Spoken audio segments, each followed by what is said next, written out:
As more and more comes out about 10th edition, it becomes easier and easier to piece together the puzzles that give us what 10th edition is going to look like. Between weapons, stat characteristics, certain standout units in their category, make it kind of easy to start assessing how strong weapons and other things are going to be going into 10th edition, even though we don't have the complete puzzle. Thank you guys for tuning in. I'm DJ here with Tim's Nation, and today I want to take some of these puzzle pieces that we've seen, specifically the Doomsday Arcs Doomsday Canon. Whew, that was a lot tougher than it seems.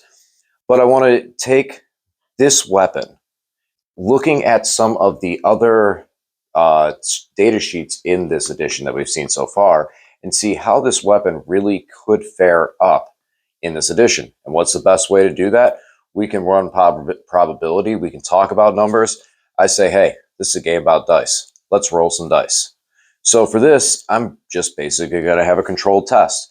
We're going to take 3 Doomsday Arcs / Doomstalkers and take it on to 3 separate targets that are tougher in this edition. So the reason I'm including the Doomstalker is because if you look at the 9th edition data sheet, the Canoptic Doomstalker has the Doomsday Blaster, where the Annihilation Barge has the Doomsday Cannon. Both of these weapons are very, very comparable and basically the same profile. The only difference being really the range, where the Doomsday Cannon goes 36 with the small profile and 72 at high, the sit still and shoot at a higher damage profile. The Doomsday Blaster has 24-inch range for the dispersed and 48 for the suppressed. So that's really the only difference, other than the fact that the Canoptic Doomstalker is typically ballistic skill 4, considering we've never seen anything else from it. That's all we've ever seen, is it is ballistic skill 4. And the Doomsday Arc is going to be ballistic skill 3.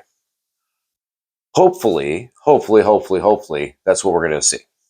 And that's what I'm hopeful on, and that's what I want to roll the numbers in the test. However, because it's not confirmed, I am going to include the Doomsday Arc in these tests as well with the dice. And I'll show you how to do it. I think I have a very clean way. But other than that, let's go roll some dice and see what these things look like. All right, let me explain the rules and what I'm going to try and do with this real quick. So I'm going to roll for the Canoptic Doomstalker and the Annihilation Barge at the same time. Since the Canoptic Doomstalker and the Annihilation Barge weapon are so similar in this current edition, it's the Doomsday Cannon versus Doomsday Blaster, I felt like it's a good chance that these will maintain that same unique stat line and behavior going into into 10th edition. And a lot of those are hopes and prayers because I'm fanboy over the Doomstalker. I want to see it be good. I really want to see this thing do something. I love the model. So the only big difference, other than possibly range, is weapon skill and ballistic skill, with the Doomstalker traditionally being a 4. What I'm going to do is I'm going to roll the dice to see how many hits we get. Then I'll roll the hit. Any 3s, I will replace one of the blue dice with one of the red dice to simulate the Annihilation Barge gaining that extra hit for having the +1 to its ballistic skill. And we'll see if that extra damage matters when going up against these different targets. All right, with that being said, let's go over into the first target for our Doomsday Cannon Blaster tests. First one up is the Land Raider. Land Raider is kind of a staple of super tough vehicles. Unfortunately, it really hasn't gotten to play that role in a lot of ways. It's a transport, which means it's already getting kind of a little bit more of a cost because it can carry some bigger units, such as Terminators. And while these things are not that big of an impact over the course of the game, they are still things that are paid for and factored into this vehicle. So these things are kind of pricey as far as points are concerned, and usually are not able to survive what you would hope they will do. Now going into 10th edition, with things being less killy and vehicles being tougher, we'll see how much firepower it's going to take out some of these targets. And this first one up is our Land Raider that has a 2-up save with no invulnerable save, 16 wounds, and a toughness of 12. So let's see, we got 3 cannons, because that's the max of either Doomstalker or Annihilation Barge, or you could take 6, I guess, going into this, potentially, but we're just looking at 3. So let's get over and see what we got. All right, so let's see how many shots we get for our combo. Ooh, first one's going to be 1. So it is plus 1 shot on this profile. It is D6 plus 1. So we'll get 2 shots. So we're looking for 4s for the Stalker, 3 for the Annihilate. Well, hell, there we go. There's 2 hits. Now, the vehicle, this gun, does have the deadly wounds. So 6s to wound would do their damage as mortal wounds instead of regular wounds. So let's hope for the same luck again with these. That's straight flat damage. Nope, but that is 2 wounds. The weapon strength is strength 15. The toughness of the Land Raider is 12, so we need 3 or better. These both wound. It is an AP of 4 to the 2-up save, so that means the Land Raider will need a 6 to save it, and it does not. So it's going to take both hits, which are flat 4 damage. So that's 8 wounds of the Land Raider, 16, dropping it down to 8 as we move over to the next Doomstalker. So it's D6 plus 1 shots. 3, so we're going to get 4. Already liking this plus 1. Plus 1's nice. And for this, we miss with that entirely. This would be a hit if it was Annihilation Barge. And these 2 hit if it either one. So now we need 3s. All right, so we got 1 wound for our, 1 extra wound for Annihilation Barge and 1 wound for a Doomstalker.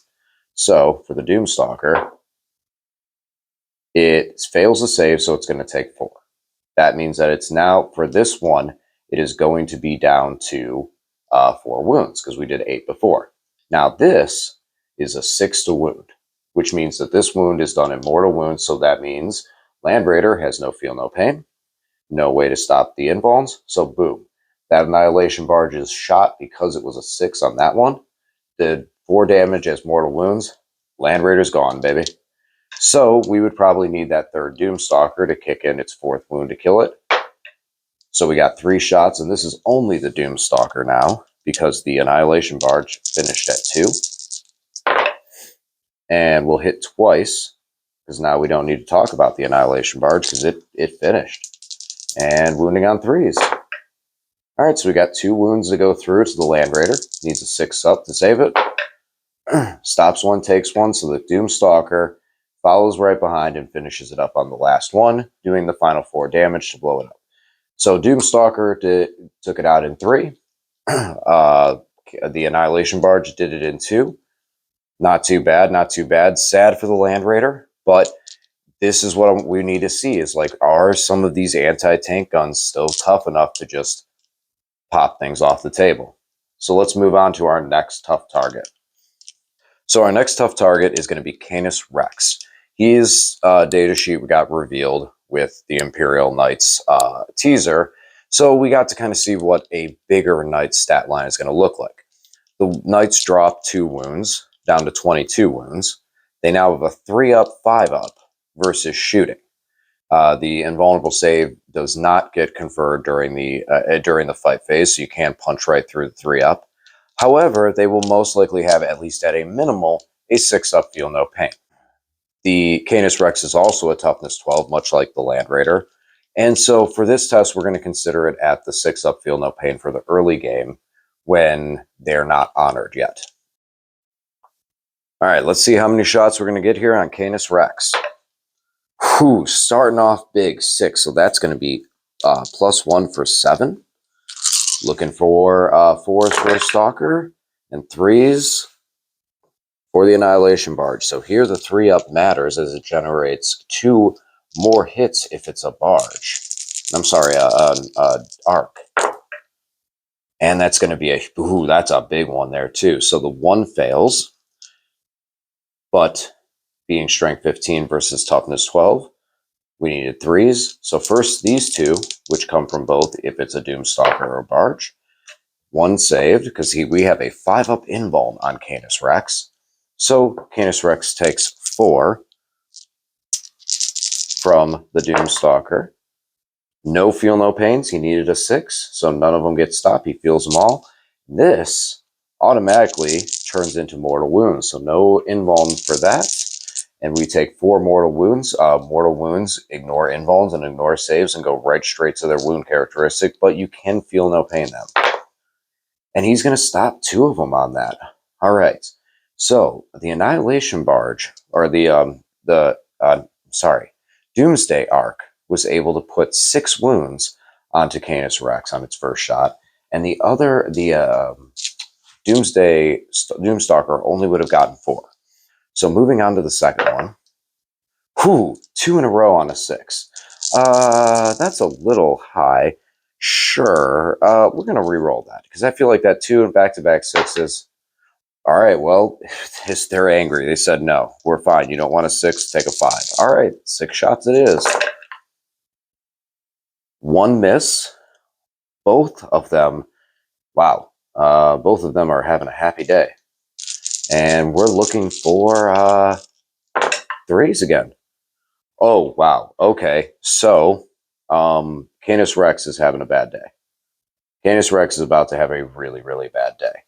Because he's going to take, first of all, he's got his 5-up invuln. All right, he makes that, so at least we don't have to deal with that. But now we have all of these doing mortal wounds to him. So he is taking 12 mortal wounds. 2, 3, 4, 5, 6, 7, 8, 9, 10, 11, 12. 12 mortal wounds. And he stops 1. So he's taking 11. 11 on top of the 6 that the Annihilation Barge already did has now put us at 17 wounds for the Annihilation Barge. And the, Doomstalker at 15. So still, both of them right in a good solid point. I mean, granted, 6 shots and 5 shots and 3 mortal wounds. Well, is Canis Rex just going to have a bad day? Maybe not. So we only got 3 shots on the last one. Ooh, and only the Annihilation Barge is able to score the hit on that. But he does successfully wound. And fails to save. So 4 more wounds to Canis Rex from the Barge, and he stops none of them. Taking the Annihilation Barge total, taking the Doomsday Arc total up to 21. So 1 wound away from taking it out. And left the Doomstalker at 15 wounds.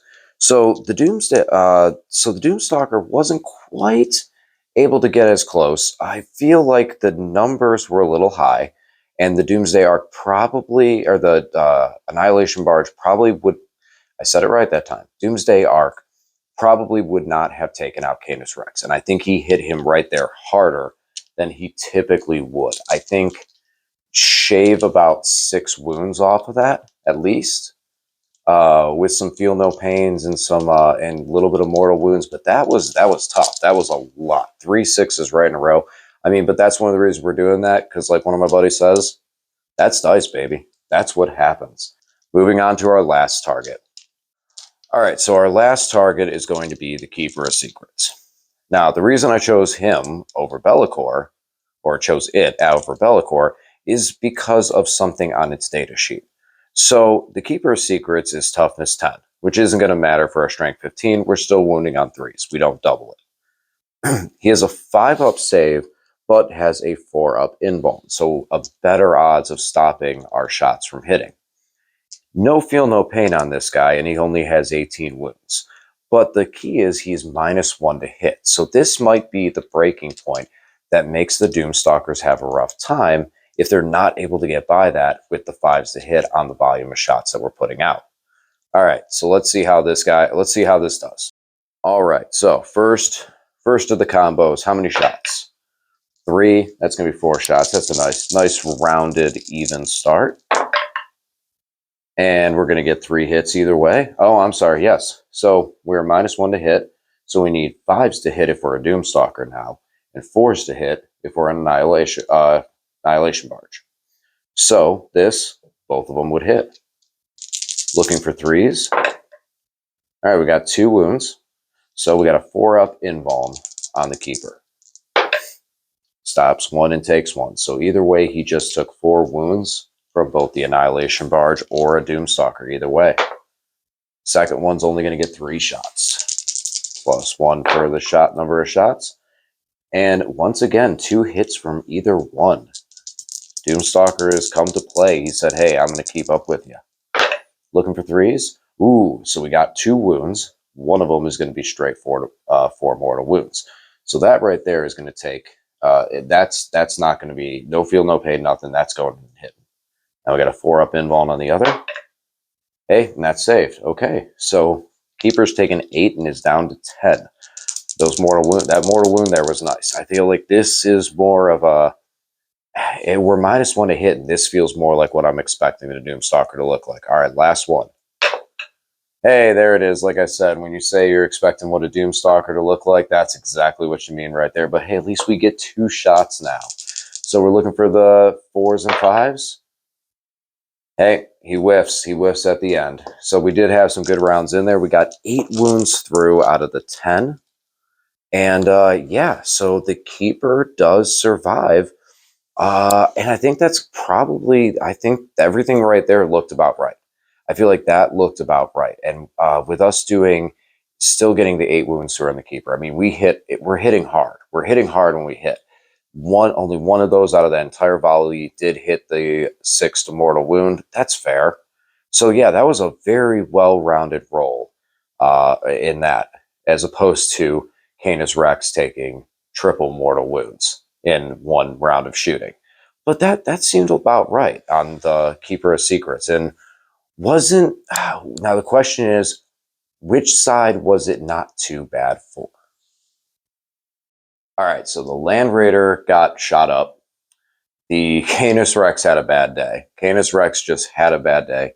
And the Keeper of Secrets gave us some very reasonable numbers there. The -1 to hit wasn't as much of a factor going into the Keeper of Secrets, since both were being affected by that. The 3s did matter, but the 4 didn't pop up as much, like it needing a 4 to hit off that Doomsday cannon. The extra, there was enough times though that extra dice found its way into the wound pool. And with the random numbers of shots that you get, that having a 3 to hit might just be the critical pushing point that pushes Doomsday Arc into lists and the Canoptic Doomstalker out. Unless we have Canoptic support. In the 9th edition Codex, we had the Canoptic Control Node, which could give an aura of +1 to hit to Canoptic units. Then our vehicles got core. So suddenly the Annihilation Barge right now, with this gun, with the current loadout and being able to get rerolls to hit, made the Annihilation Barge still superior. But now we're looking at vehicles in a different light. There might not be a reroll to hit. There may not be a +1 to hit. There might be a +1 to hit for the Doomstalker to get them in line. So then it's going to come down to points. What is the cost of these two? And where that comes in. Annihilation Barge will most likely have fly, where the Doomstalker will not. So it's going to be interesting to see, and it's going to be really hard pressed. Like right now, I have 3 Doomstalkers I want to see and take and put on the table and use. I do have a feeling the Annihilation Barge might still trump it. As we saw in here today, they came really close to killing Canis Rex when they went off. And yeah, that extra hit, a couple extra hits can be the difference between a vehicle getting destroyed or a vehicle ending up in your face. I enjoy, this is the stuff that I randomly think about at work, on my drives home. And I start looking at this going, man, I wonder what this would look like. I wonder what these numbers actually roll out to. And I just want to throw some dice. That's part of this game, is throwing dice. And it's one of my favorite parts. So basically, this is what I spend some of my evenings doing, messing around and just seeing what numbers look like. And I figured, why not share it with everyone else and see what you guys think too. Guys, please subscribe to the channel if you haven't already. And thanks for watching. I'll talk to you guys again soon.